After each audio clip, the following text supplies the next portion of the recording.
My name is Andy Jeezy. I'm the coordinator of the Liberal Studies program, and I want to take this chance to review some basic ideas and to show you some UIS websites that I think you should probably spend some time exploring before the semester gets really busy.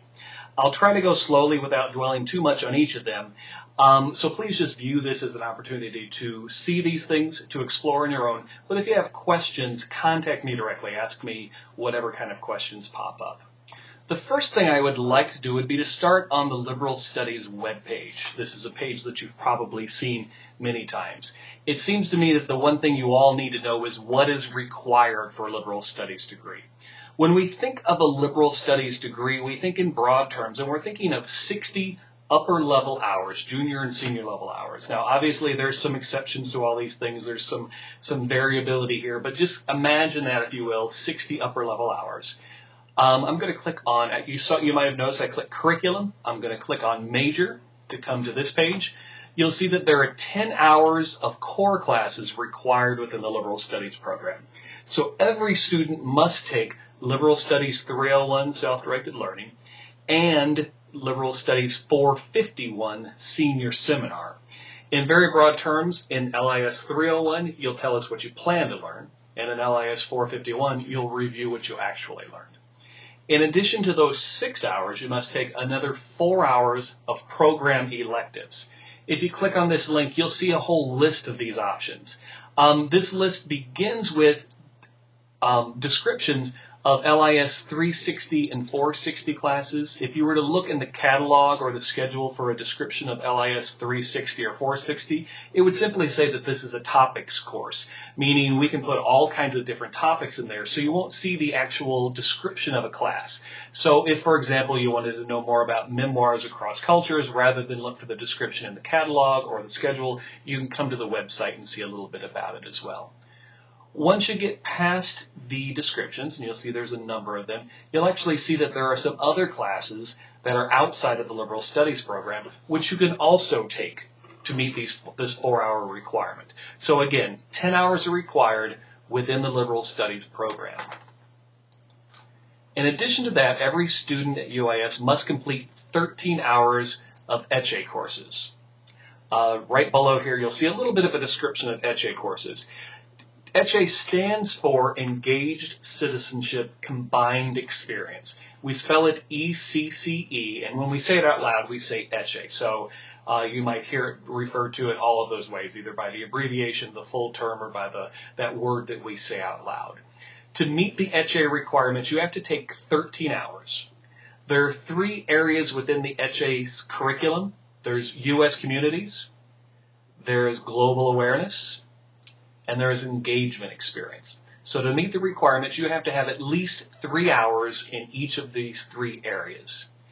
In addition, you have to have a 3-hour ECHE elective, which can actually be any of these ECHE courses, but there are actually some courses that are only electives. They don't fit in with these 3 areas. They're just electives. So any 3 hours there, and every student must take a 1-hour speaker series. And that is kind of what it sounds like. This is an opportunity for us to bring speakers to campus and to have students to listen to those speakers and to learn some new things. It's only 1 hour. The goal is to expose you to new ideas. So it's not that traditional class. It's just an opportunity to hear what other people think and what other people are bringing to our campus. Obviously, if you're an online student, you're going to do this from a distance. So there's a way to do it either way. There is some potential math issues when it comes to engagement experience, the ECHE courses. It's easy math, I promise. The engagement experience course, the ECHE courses were designed to be 3-hour courses.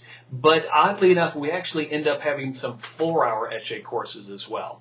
So, for example, let's say you find a 4-hour U.S. Communities course. What's going to happen with those credits is 3 of those 4 hours are going to meet this requirement.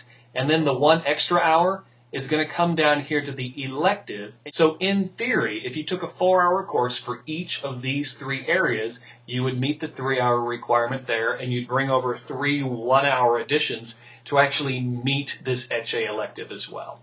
I say in theory because it's probably not going to happen. It's actually a little hard to find engagement experience options that are 4 hours. But it's actually fairly easy to find global awareness courses and U.S. communities courses that are 4 hours. So it's a pretty realistic opportunity that you might end up having 2 of these 3 hours completed because you have a 4-hour U.S. communities and a 4-hour global awareness. If you do end up in that position where you only need 1 hour of elective, you are actually allowed to take the etche speaker series twice. So that's a way to get that extra hour of elective. We'll have different speakers that semester, so it kind of makes sense that you can take it twice. So let's say in your final semester of studying at UAS, you're going to end up with 119 rather than 120 hours. Even if you have all your etches covered, it is possible to come in and pick up that 1 hour etche just to fill in that 1 hour gap. Back at the liberal studies page, I'm going to show you briefly, which you've probably already seen this, but we do have 8 Boyer categories. And as you consider those 10 hours of requirements, those 13 hours of etche, and then basically everything else being electives, we also want you to look at those 3 types of courses, whether they're electives, etche, or program requirements. We want you to look at them within the Boyer model as well. So the goal as you design your degree is to have about 2 classes in each of these 8 areas, and you will learn more about these in LIS 301. So if you have any questions now, that's great, but believe me, you're going to learn a little bit more about these as you go along. There are a few links on the Liberal Studies webpage that I would like to point out to you.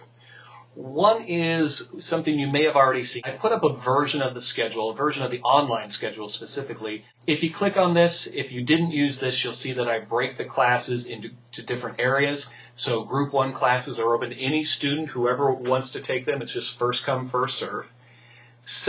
The second group are those classes that require permission to enroll. And my goal here is when I put the classes in Group 2 is to always give you an idea of what you need to do to get that permission so that you can act as independently as you choose to do. Group 3 classes are restricted classes. You'll notice that there's always classes that are restricted. You have to be a liberal studies student to take them. But you'll see that that's also true of other programs. So for example, if you're interested in literature courses or history courses, these classes are restricted to those online majors. We try to work very closely together. So for example, in the very beginning of a registration cycle, English and history courses are going to just be restricted to those majors. We're never going to get into those courses. But what happens as we go in a few weeks into this registration process, those online majors begin to take the classes they need to take, and then we know what's left over. We know how many seats they needed and how many seats are available to the general population. So if you're interested in an English or a history class, or even a philosophy course in many cases, go ahead and pay attention to the fact that they exist. But in the long run, it may take you a couple weeks before you're actually able to enroll in them, or even to find out if it's possible to enroll in them. You can see in both cases, well, at least let's look at history here. You can see that the history program generally wants you to ask permission to get in those classes from day one. They may not let you in, but they want to know that you're out there, because as soon as they know that they have spaces, they're going to contact you and let you know that you're able to register. Below these 3 groups, you'll see that I put all of the etche classes in one place so they're easy to identify, and I do break them into those 3 groups. And you can see at the very bottom here, there are a couple classes every semester that are only etche. And then for those students who are entering, which is somewhat common, if you're entering needing general education courses, I list whatever general education courses we happen to be offering online. As you move forward, probably your best interest is to try to find a general education course that's either a 300 or 400 level course. It doesn't have to be the case, and in some cases it's impossible to find a course at that level. But if you can find a class that's 300 or 400 level, it will make your progress through the degree much easier, and you'll have fewer hoops to jump through.